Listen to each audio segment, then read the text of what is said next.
A warm welcome to all our viewers. I'm your host Pratiksha Mishra and you're watching another episode of South Asia Focus. Let's begin the show. Prime Minister Narendra Modi's two-day visit to the United Kingdom concluded successfully. During the visit, he was warmly received by the Indian community in London, reflecting strong diaspora support. PM Modi held productive discussions with UK Prime Minister Keir Starmer, focusing on key issues, including the progress of the India-UK Free Trade Agreement. The visit strengthened bilateral ties and showcased mutual commitment to deepening economic and strategic cooperation, making it a significant step forward in India-UK relations. India is steadily cementing its position as a global economic powerhouse, forging strategic partnerships that fuel growth, innovation, and shared prosperity. In a major leap forward, India and the United Kingdom officially signed the Comprehensive Economic and Trade Agreement during Prime Minister Narendra Modi's high-level visit to London. With its broad scope, CETA is expected to elevate the India-UK Comprehensive Strategic Partnership to new heights by enhancing cooperation in areas such as services, advanced manufacturing, clean energy, and digital commerce. भारतीय textile, footwear, gems and jewellery, sea food और engineering goods को UK में बेहतर market access मिलेगा। भारत के agriculture produce और processed food industry के लिए यूके की मार्केट में नए अवसर बनेंगे। भारत के युवाओं, किसानों, मछुआरों और एमएसएमई सेक्टर के लिए यह समझौता विशेष रूप से लाभकारी सिद्ध होगा। And we both know this is the biggest and most economically significant trade deal that the UK has made since leaving the EU. And I think I can say that it's one of the most comprehensive deals that India has ever done. A key component of the deal is the commitment to finalize a double contribution convention aimed at streamlining tax and regulatory frameworks for professionals and businesses operating across borders. This provision is likely to reduce compliance burdens, lower operational costs, and boost competitiveness, especially for startups and service-oriented firms. Prime Minister Modi also emphasized strengthening collaboration between India's GIFT City, its first international financial services centre, and London's globally established financial hub. Both sides agreed to explore deeper institutional linkages to enhance financial cooperation and innovation. We have ensured that the benefits of this agreement will go to such sectors which are of very high value add or very high technologically based in the United Kingdom, which is good for the Indian people. The United Kingdom has opened more than 99% of the traded value of exports from India in this FTA, so that all our textiles, our footwear and leather products, our pharmaceuticals, our toys, our furniture, processed foods, all of them will now have access to the UK market.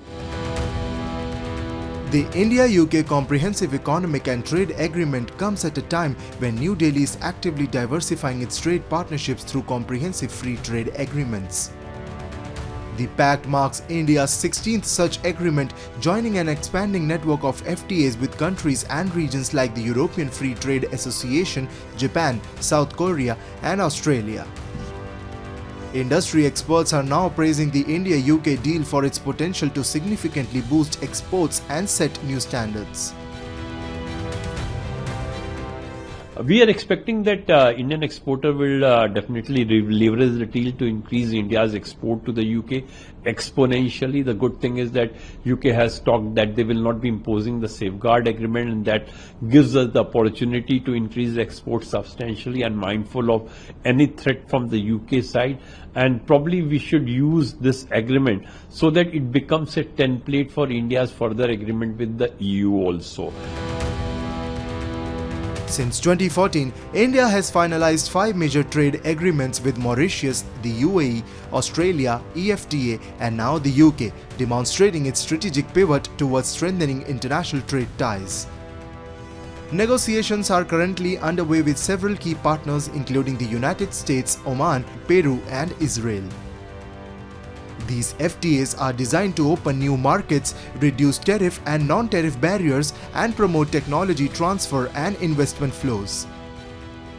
Together, these agreements reflect India's commitment to a forward-looking, high-quality trade policy that aligns with its economic growth and global ambitions. Pakistan's economic crisis is pushing millions to the brink. With inflation at record highs, unemployment rising, and now another sharp petrol price hike, citizens say survival is becoming impossible. Many ask why fuel prices rise at home despite falling globally. As food and utility costs soar, the government faces growing criticism for failing to provide relief. Take a look. In Pakistan, economic hardship has become a daily reality for millions.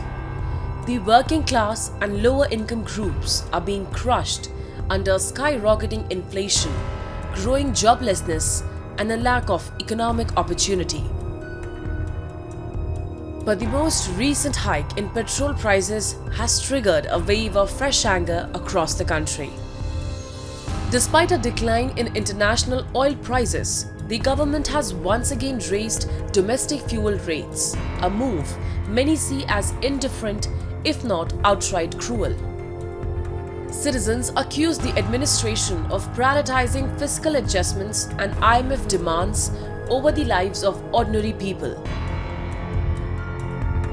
मुझे एक चीज़ समझ में नहीं आती है, आलमी मंडी में petrol की कीमत नीचे आई जा रही है और हमारे यहाँ जब आलमी मंडी में पैसे नीचे आते हैं तो हमारे पैसे बढ़ जाते हैं। अब आप अंदाज़ा लगा लें, एक महीने के अंदर 2 दफ़ा पेट्रोल की कीमत बढ़ चुकी है। आवाम, गरीब आवाम कहाँ जाएं?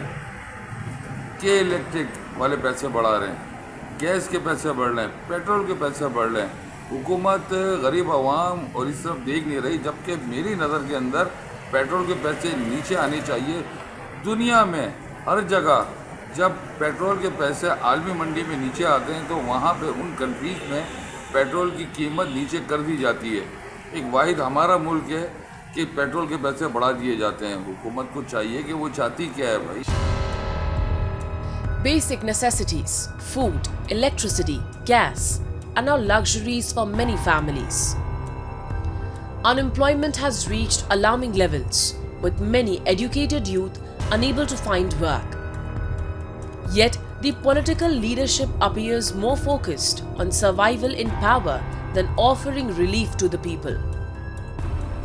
The burden of economic mismanagement is being shouldered entirely by the common citizen. As inflation spirals out of control, Pakistan's political elite has failed to introduce meaningful reforms, control utility prices, or offer subsidies to the vulnerable. Imran, echoing the voice of many, expresses his helplessness. गरीब आवाम के साथ क्या चाहती है? खुदकुशी कर ले, मर जाए, क्या करे? एक किसी चीज़ की फैसिलिटीज़ हमारे मुल्क में नहीं दी जाती है, बल्कि पैसे बढ़ाए चले जाते हैं। गरीब आवाम को मारने पे तुली हुई है हुकूमत। मैं हुकूमत से कहता हूँ ज़रा नज़रसानी करे, गरीब आवाम को किसी चीज़ की रिलीफ दें ताकि गरीब आवाम सुकून से सो सके। Many in Pakistan believe that unless urgent, transparent and people-centric policies are introduced, the crisis may lead to widespread social unrest. But the administration continues to make cosmetic announcements with no real change on the ground. There is no visible action to curb corruption, improve tax collection from the elite, or reduce extravagant government expenses. Instead, the brunt is passed on to those who can least afford it. Citizens are demanding accountability, not press conferences, not promises, but policies that actually deliver relief. If the political leadership continues to ignore these cries, the fallout may go beyond economic hardship it may threaten the very stability of the country.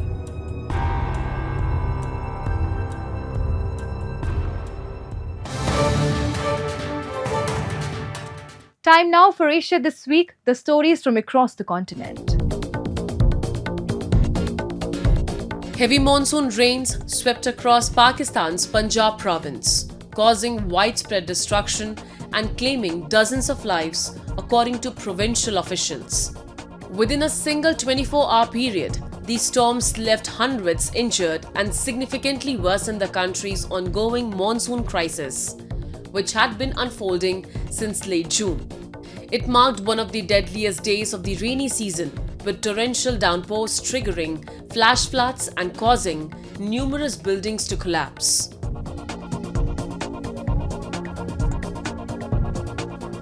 At least 20 people were killed and more than 170 injured after a Bangladeshi Air Force training jet crashed into a school campus in Dhaka, the capital of Bangladesh. The incident occurred at Milestone School and College in Uttara Sabab, where video footage showed a massive fire and thick smoke billowing from a two-story building that had been struck by the aircraft. According to a statement posted by the armed forces on Facebook, the F-7 jet suffered a mechanical failure shortly after taking off for a training exercise.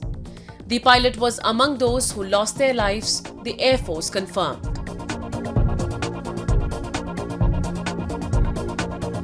Japan's Nikkei share average climbed on July 22nd as investors returning from an extended holiday weekend reacted positively to the outcome of the upper house election, which aligned with market expectations. The Nikkei rose just 1% at one point shortly after opening, before falling back slightly to a 0.6% gain. Japan's ruling coalition lost control of the upper house in an election on July 20th, further weakening Prime Minister Shigeru Ishiba's grip on power even as he vowed to remain party leader.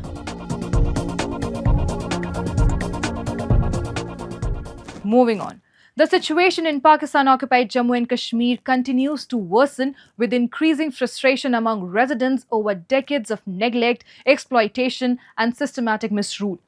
A growing number of voices from the region are now demanding peaceful systemic reforms to bring justice, accountability, and tangible development to the region. The discontent brewing in Pakistan-occupied Jammu and Kashmir is reaching a tipping point. For over 70 years, the region has been marred by poor governance, lack of infrastructure, limited access to quality healthcare, and virtually no educational or economic opportunities.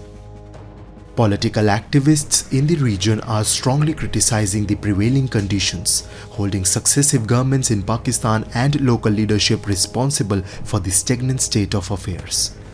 They are accusing elected representatives of working only for their own vested interests, ignoring the real needs of the people.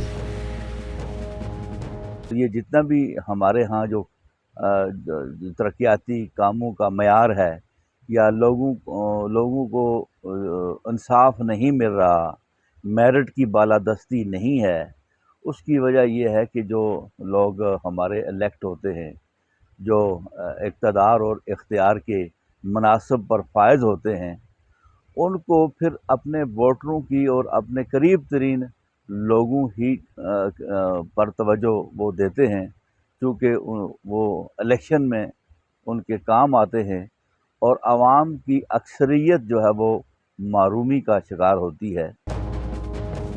The residents of POJK emphasize that real change must come from within but through peaceful means. They are calling for systemic reforms to overhaul the electoral and governance systems that have failed the people for decades. ज़रूरत इस बात की है कि एक पुरअमन तहरीक के ज़रिए से पहले तो इस मुल्क के निज़ाम में तब्दीली लाई जाए, फिर जो है वो इलेक्शन में इस्लाहात की जाएं और उन इस्लाहात के नतीजे में जो है वो एक दुरुस्त तरीके से इलेक्शन करवाया जाए. The demand for justice and development is growing louder across POJK. Ordinary citizens, civil society groups, and political activists are increasingly voicing their anger and disappointment at a system that has, for too long, kept them on the margins. Despite its abundant natural resources and strategic location, POJK remains underdeveloped and disconnected from meaningful progress. Many blame a deliberate policy of neglect by Pakistani authorities, who have often used the region as a pawn for political leverage rather than addressing the genuine concerns of its people. As decades of misgovernance and frustration boil over, the voices calling for change are no longer whispers, they are becoming a unified demand for a better future in POJK. Imagine a farm where technology and nature work hand in hand, where crops grow without soil, nourished by precision-controlled water and nutrients, all inside climate-smart greenhouses. Here, water use is slashed to a tenth of traditional farms and residue-free crops flourish year-round. This is not the future, it's happening now in Telangana. Welcome to Simply Fresh, one of India's leading precision farm where innovation meets sustainability to transform how we grow our food. In Siddipet, Telangana, a quiet revolution is reshaping Indian agriculture. Spread across 140 acres, Simply Fresh is a high-tech precision farm where innovation meets sustainability. At its heart is a state-of-the-art plant factory where crops are grown hydroponically, without soil, in AI-controlled greenhouses that fine-tune temperature, light, humidity and nutrients. Coconut fiber replaces soil, supporting strong root growth with minimal water use. The star attraction, vibrant rows of residue-free lettuce thriving year-round with just a fraction of the water used in traditional farming. Blending global technology with green practices, Simply Fresh is redefining how India grows its food, cleaner, smarter and more sustainable. This is leafy greenhouse, 6 acres of area. Here majorly we are growing 7 types of lettuces, cast type, Batavia type. This is Batavia type lettuce. Here we are using cocoa meat as a growing media. We generally focus on climate control, nutrition management and integrated pest management practices to ensure good crop health and optimal yields. Simply Fresh has built a 6-acre man-made rainwater harvesting pond, holding up to 100 million litres. This eco-engineering feat powers its sustainable farming, cutting water use by 90% compared to traditional methods. Inside the greenhouses, precision irrigation systems ensure every drop counts, delivering efficiency from rain to root to table.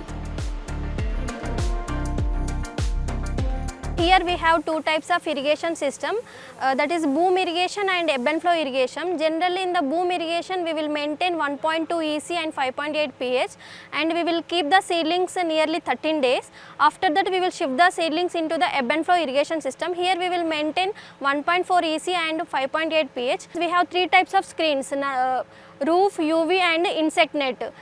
These screens helps to block the sunlight and maintain the radiation properly inside the greenhouse. Here we have aspirators also to capture the relative humidity and temperature. A vibrant variety of premium produce, from crisp capsicums to fiery chilies and other specialty crops, thrives under precision-driven hydroponic methods that are transforming the future of farming. Yet, the true force behind this green revolution isn't just the technology or the fields, it's the people. From carefully selecting the perfect seeds to designing smart export strategies, every step is shaped by innovation, guided by data, and fueled by a shared commitment to sustainable farm-to-fork excellence. The crops that we wanted to grow also, it is not generally grown in all over India. It is very specifically grown in very protected cultivation. And that's where we thought of growing, lettuces or some of the exotic vegetables, and also some of the more generally available crops like capsicum or tomatoes. Although the initial, there was a lot of turbulence, I should say, but now it is streamlined, and we have, continuously building more greenhouses. Like this year, we added 12 acres of greenhouses, and similarly going forward, we have similar plans. Across India, a quiet but powerful transformation is taking root. One where sustainability meets science and tradition blends with technology. Precision agriculture, hydroponics, and climate-smart greenhouses are no longer distant ideas, but real-world innovations shaping how we grow what we eat. From rainwater harvesting to AI-driven irrigation, farmers are embracing solutions that conserve resources, enhance yields, and reduce environmental impact. The shift is clear. India's agriculture is evolving, cleaner, smarter, and more resilient, ready to feed the future without costing the earth.